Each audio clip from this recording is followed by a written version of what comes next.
Testing, testing. Okay, boys, hold your. Where am I? Where am I? Shit! Oh. Don't look. Don't look. It's ruining the magic if you look right now. Oh my god, don't look. Just look at me. And you'll see your ass.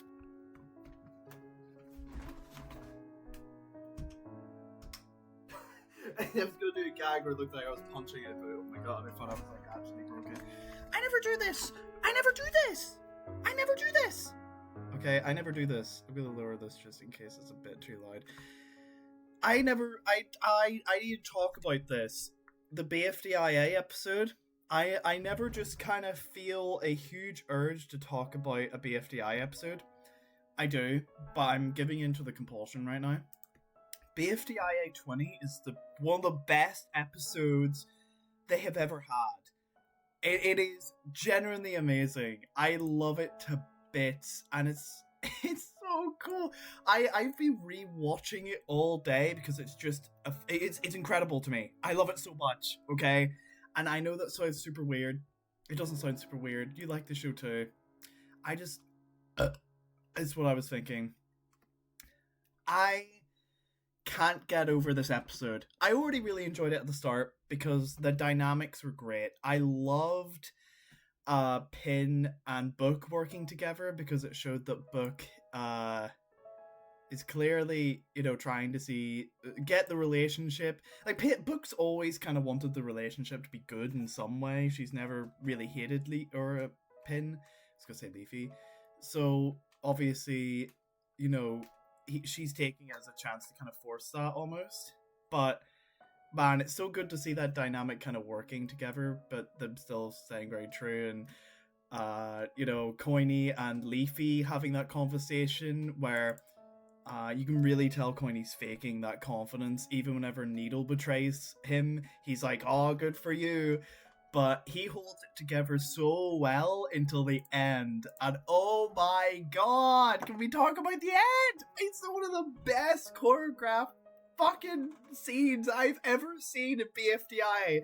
I have rewatched that scene all day today because the music and the betrayal, it's so amazing. I love it so much, and it is perfect for who Coiny is. Coiny is a very hidden person. He doesn't show his emotions very well, and he tries to be the best person he can be by hiding those emotions and just pushing the game in front of it.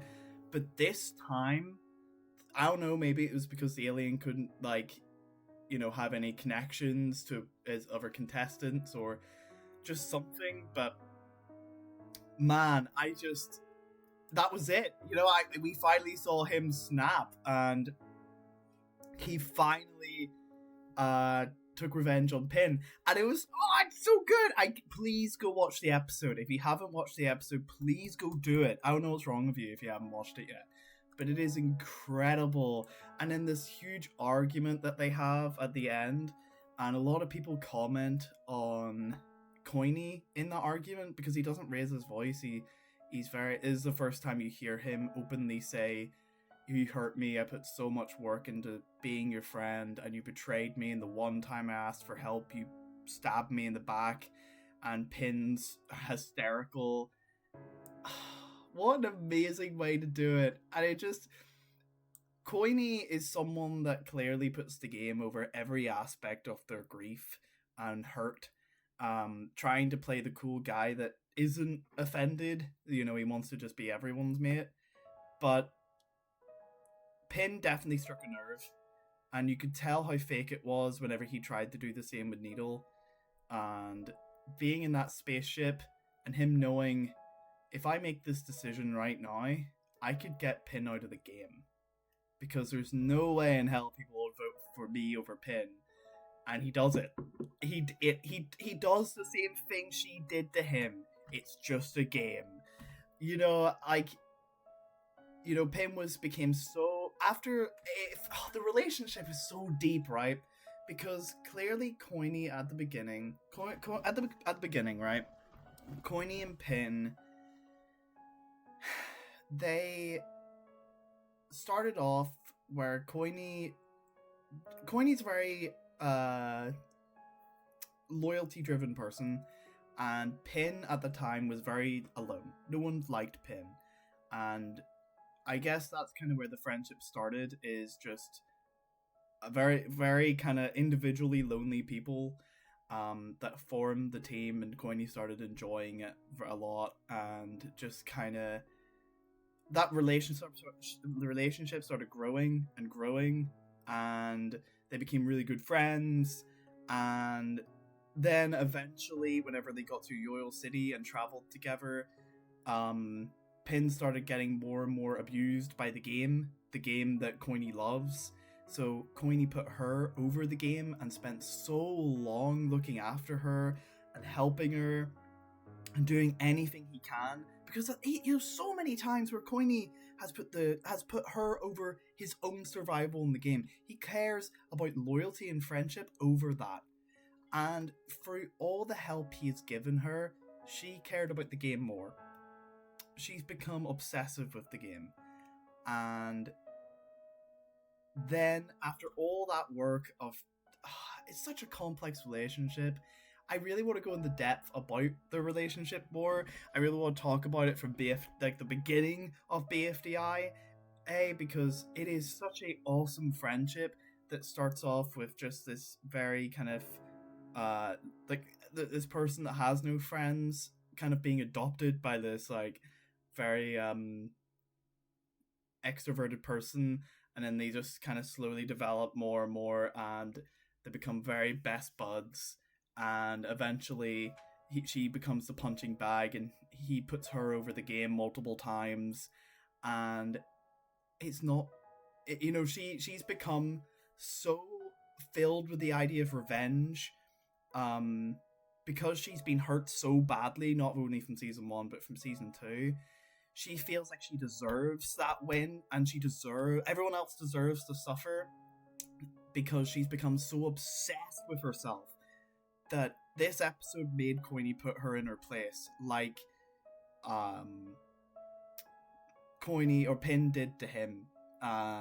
Pin betrayed him, and Coiny finally was like, okay, you know what? Fuck it. If you think this friendship means nothing and the game means all, I'm gonna take you out. And he did.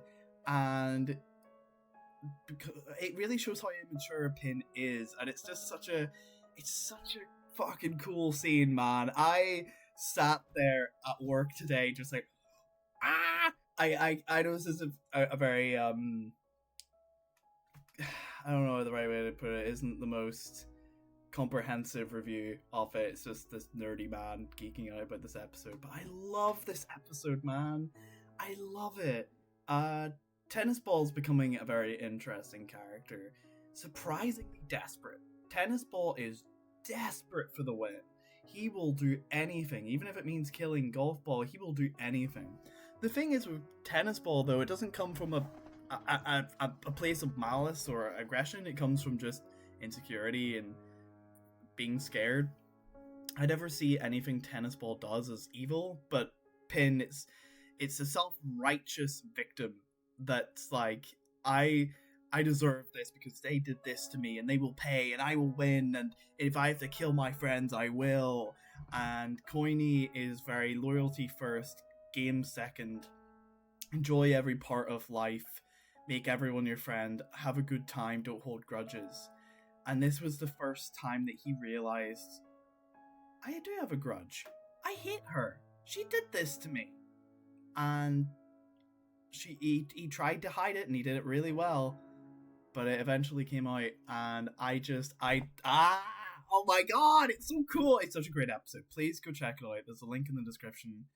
It is one of the best episodes we've had at BFDIA. And it's something that makes me enjoy all the other episodes more. I think I didn't enjoy them as much because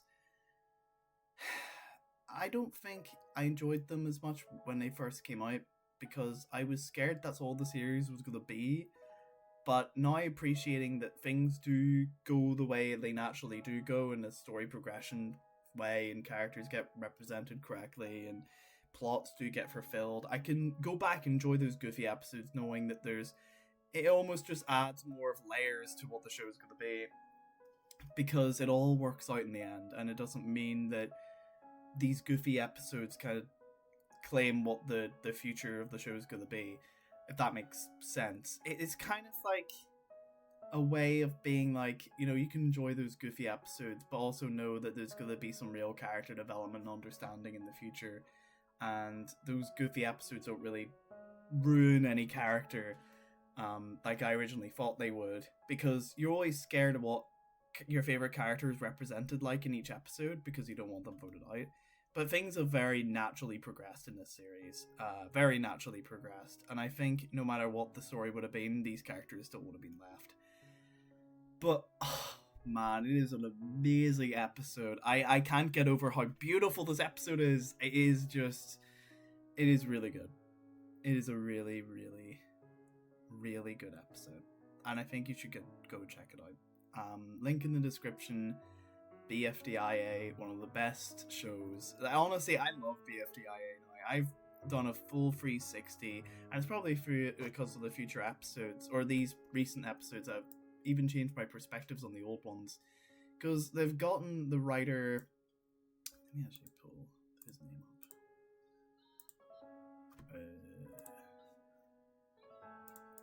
up. Joseph Pack, I think is the right way to say it. He's an amazing writer so far, and he's already written some of the older episodes, so he's done really well, and the audio work is incredible. The music choices and the asset design and everything for this episode feels really, really good and looks amazing. And if you can watch a scene over and over again and still get shivers every single time, it's incredible. I look at BFDIA and I kind of I'm like, God, I cannot wait for the packs to be that produced. I can't wait for things, for my own creations to kind of be this kind of not easily produced, but frequently produced, and be able to just make things. One thing I've learned from BFDIA is just be yourself and write what's fun, instead of living up to this extraordinarily big expectation. And coming from that lack of expectation, you can actually make stuff that's even more beautiful than what you would have never made if you overthought the whole thing. And I think that's just awesome. So go check it out. There is something I want to show you though. Before I go today, there's something I really want to show you. I'm about to render the PAX episode. Holy shit, look at this, by the way.